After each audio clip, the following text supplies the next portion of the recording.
Over the past century, the structure of the household economy has shifted in ways that turned two incomes from an option into a requirement for many families. This change did not arrive through a single policy decision or a sudden economic shock.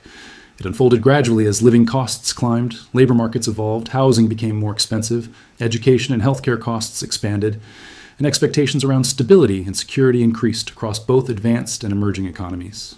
The result is a financial environment where one income often struggles to provide the stability, purchasing power, and resilience it once could. In the middle of the 20th century, a single full-time wage in many industrialized countries was enough to support a household. That income typically covered housing, food, transportation, healthcare, and modest savings. The arrangement was not universal and varied by region, occupation, and social class, but it was a recognizable model in several economies for decades. Over time, structural changes began to shift the balance between earnings and expenses. Wage growth slowed relative to the cost of essential goods and services, while the price of those essentials continued to rise. Housing became one of the most decisive forces behind the move toward dual-income households. Across many urban and suburban regions, property values and rental costs increased steadily over several decades. Expanding populations, limited land in growing cities, and sustained investment demand pushed home prices higher. As housing consumed a larger share of income, households required more earnings simply to secure stable accommodation. In markets where rent or mortgage payments absorbed a significant portion of income, a second paycheck moved from helpful to necessary. Education followed a similar trajectory. Access to higher education expanded significantly in the latter half of the 20th century and into the 21st. More people pursued university degrees and professional training, and tuition costs became a larger share of household budgets. Student debt levels rose in many regions, affecting both graduates and their families. For households with children, planning for future education expenses became a long-term financial priority. Two incomes provided more capacity to save, manage debt, and prepare for those obligations. Healthcare costs placed additional pressure on household finances. Advances in medical technology and treatment improved outcomes, but they also increased expenses. Insurance premiums, out-of-pocket costs, and long-term care needs added weight to monthly budgets. In systems where employment provided access to healthcare coverage, maintaining two incomes also meant maintaining broader or more stable insurance protection.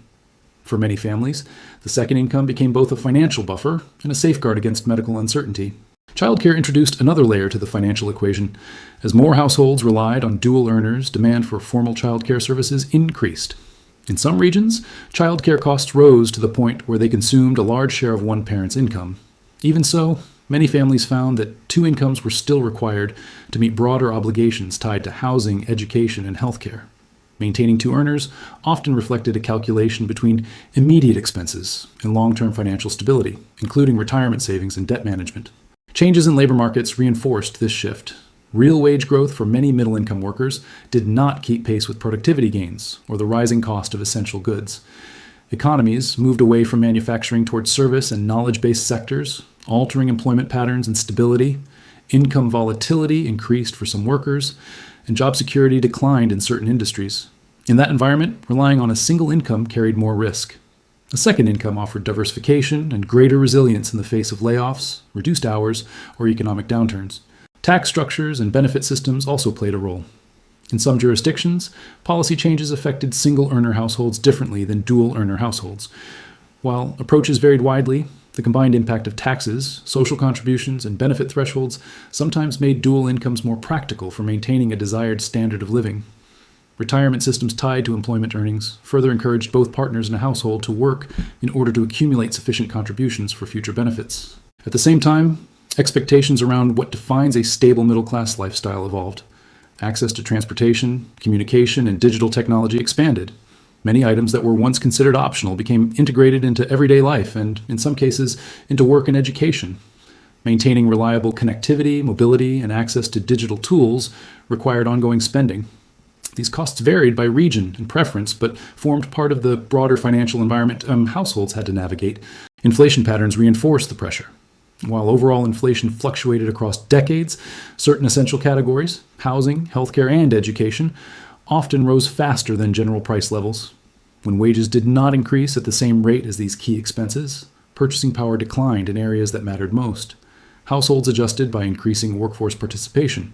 The rise in female labor force participation, particularly from the late 20th century onward, expanded household earning potential. This change reflected both economic necessity and broader social shifts that supported greater participation in paid work. The increase in dual income households brought both stability and vulnerability.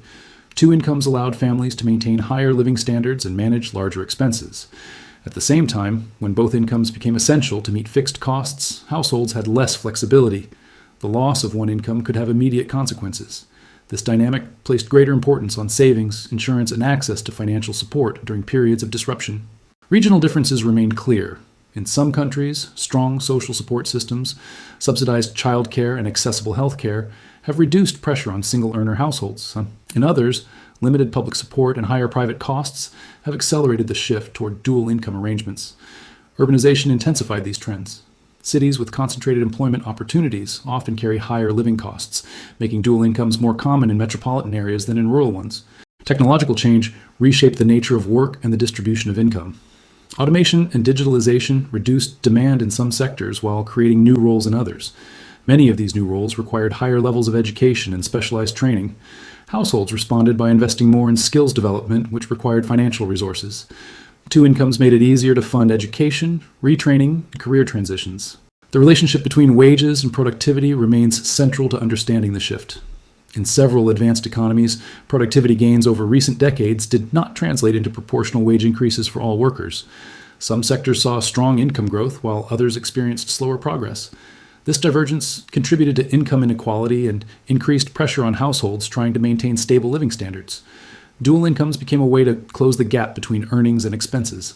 Longer life expectancy also influenced financial planning. As people lived longer, retirement periods extended. Funding a longer retirement required greater lifetime savings. In systems where pension benefits depended on individual contributions, households with two earners could accumulate more retirement resources. The expectation of longer lifespans and uncertain future benefits reinforced the financial logic of maintaining two incomes during working years. Globalization added another layer. International competition affected wages in certain industries while lowering costs for some goods. The shift created opportunities in some sectors and displacement in others. Households responded by diversifying income sources and increasing workforce participation. The dual income model offered a way to manage uncertainty in a globalized economy. Public policy responses varied across regions. Some governments introduced tax credits, childcare subsidies, and parental leave policies aimed at supporting families. These measures influenced decisions around workforce participation and family planning. In some cases, policies made it easier to combine employment with caregiving responsibilities, reinforcing the prevalence of dual-income households. In others, limited support left families relying primarily on their own earnings to manage rising costs. Cultural expectations around work and household roles evolved alongside these economic shifts. Greater access to education and employment opportunities expanded participation across the workforce. While this reflected progress in opportunity and choice, it also intersected with financial necessity. In many households, the second income was not simply a preference, but a requirement shaped by the broader economic environment. Financial resilience became a central concern for households operating with two essential incomes. Emergency savings, insurance, and access to credit gained importance.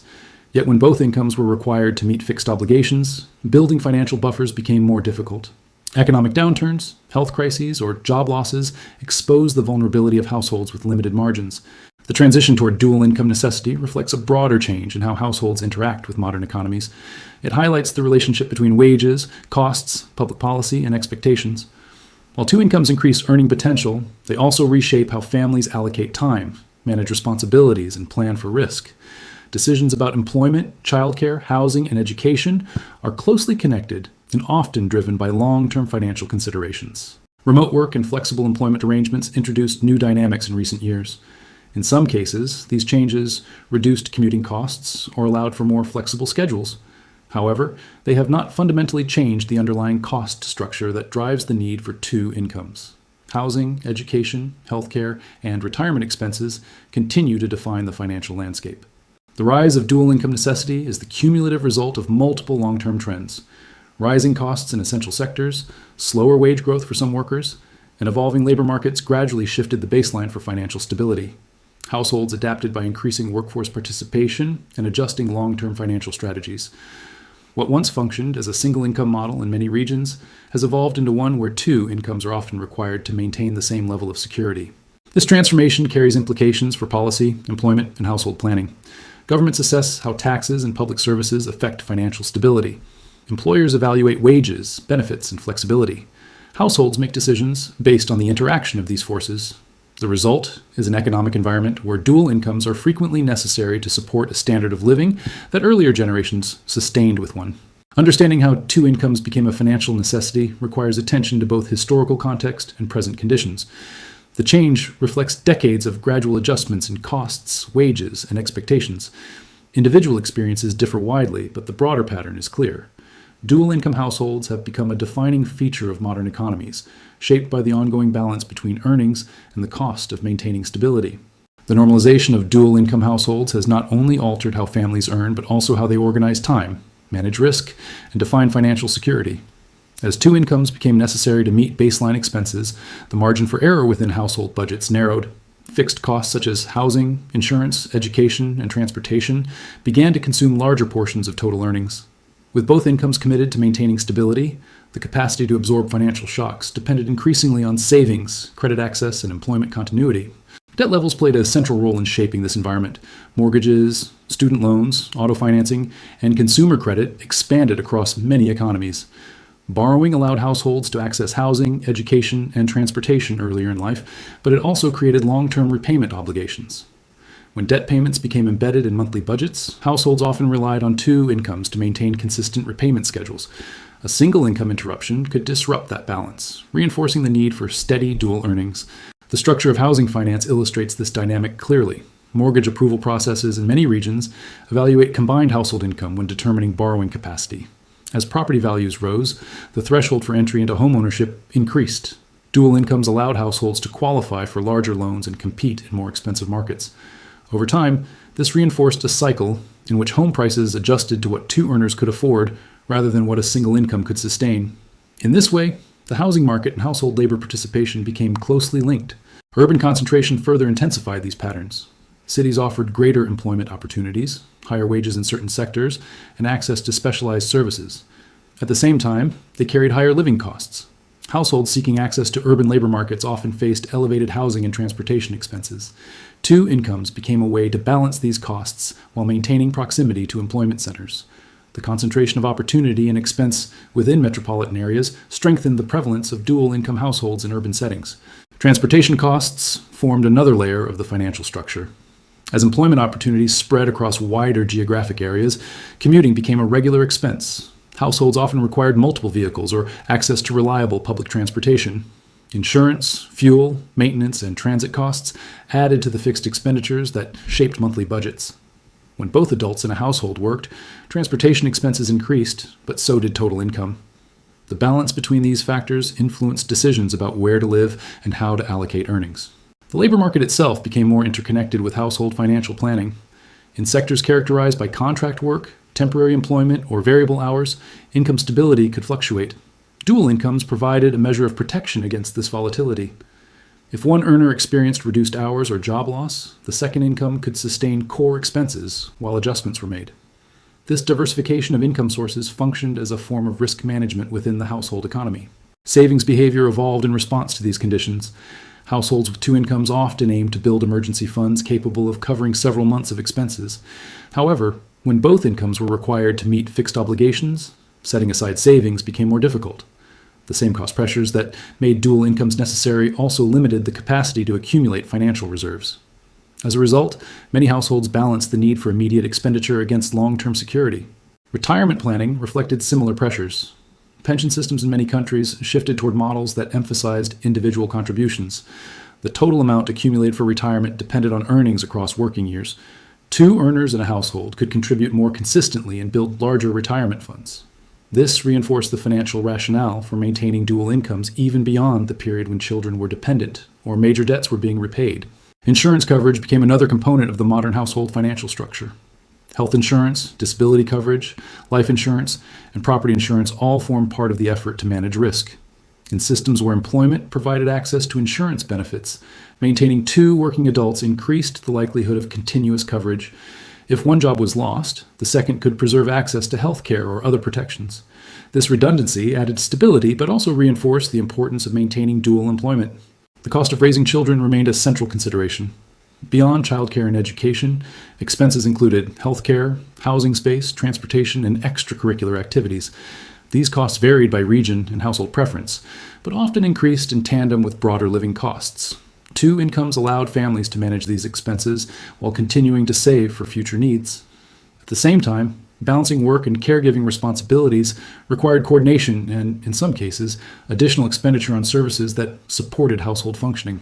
Technological integration into daily life introduced ongoing costs tied to communication, work, and education. Reliable internet access, digital devices, and software subscriptions became standard components of household budgets.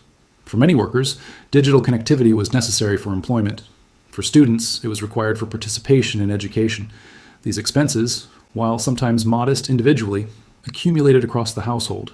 Two incomes provided greater capacity to sustain this level of connectivity. The relationship between employers and employees also influenced the financial calculus of households. Benefits such as health insurance, retirement contributions, and paid leave affected the value of employment beyond wages alone. When both adults in a household worked, they could access multiple sets of benefits, potentially improving overall security. However, this arrangement also tied household stability more closely to continued employment in both positions. Economic downturns demonstrated the vulnerabilities and advantages of dual-income households. During periods of recession or contraction, households with two earners sometimes experienced reduced risk if job losses were uneven across sectors. At the same time, if both earners were affected by the same downturn, the impact could be immediate and severe. The degree of diversification between the two incomes influenced the level of resilience available to the household. Regional labor mobility added another dimension. In economies where workers relocated frequently for employment opportunities, households had to consider the portability of both incomes. Decisions about relocation involved evaluating whether both earners could find suitable employment in a new location. In some cases, the necessity of maintaining two incomes influenced where families chose to live and work. This dynamic shaped patterns of migration and urban development. Public infrastructure and services affected the extent to which dual incomes were necessary. Access to affordable health care, public education, and subsidized childcare reduced financial pressure on households. In regions where these services were limited or costly, households relied more heavily on private income to meet basic needs. The interaction between public provision and private earnings played a significant role in determining whether one income could sustain a household. Cultural expectations around consumption and stability evolved alongside economic conditions. As standards of living changed, households adjusted their spending to align with prevailing norms. While many expenditures remained discretionary, others became integrated into what was considered a stable and secure lifestyle. The desire to maintain that standard influenced decisions about workforce participation and income generation. The timing of major life events also shifted. In many regions, individuals delayed marriage, home ownership, and parenthood in response to financial considerations. Building sufficient savings, managing student debt, and establishing stable employment often required more time. When households formed, they frequently relied on two incomes from the outset to meet immediate financial obligations. This pattern reinforced the centrality of dual income arrangements in modern economic life. Workplace flexibility became a factor in sustaining dual income households. Flexible schedules, remote work options, and parental leave policies allowed families to coordinate employment with caregiving responsibilities. Where such flexibility existed, it supported continued workforce participation for both adults. Where it did not, households faced more difficult trade-offs between income and time. The accumulation of these factors produced an environment in which two incomes are often necessary to maintain financial stability. Housing costs, education expenses, healthcare needs, debt obligations, and evolving expectations combine to reshape the economic foundation of households. While individual circumstances vary widely, the broader pattern reflects a long-term adjustment in response to structural economic changes. The presence of two incomes does not eliminate financial pressure, but it often provides the baseline required to manage it. Household planning now frequently assumes continued participation in the labor force by both adults. Saving strategies, retirement contributions, insurance coverage, and long-term investments are structured around combined earnings. The dual income model has become embedded in financial systems, lending practices, and policy frameworks. Understanding this development requires viewing it as an outcome of interconnected trends rather than a single cause. The cost of maintaining stability rose across several essential sectors. While wage growth for many, workers did not keep pace, labor markets changed, public policy evolved, and expectations adjusted. Households responded by increasing workforce participation and diversifying income sources. Over time, what began as a supplement to a primary income became a requirement for sustaining the same level of security. The shift toward dual income necessity continues to influence economic behavior. Employers design compensation and benefit structures with dual earner households in mind. Governments assess how tax and welfare systems interact with combined incomes. Financial institutions evaluate creditworthiness based on household earnings. Families make decisions about work, location, and spending within this framework. The modern household economy reflects this balance between earnings and expenses. Two incomes often provide the level of stability once associated with a single wage. The transformation unfolded gradually through changes in costs, labor markets, and expectations. Its effects are visible in how households plan, how economies function, and how financial security is defined in the present day.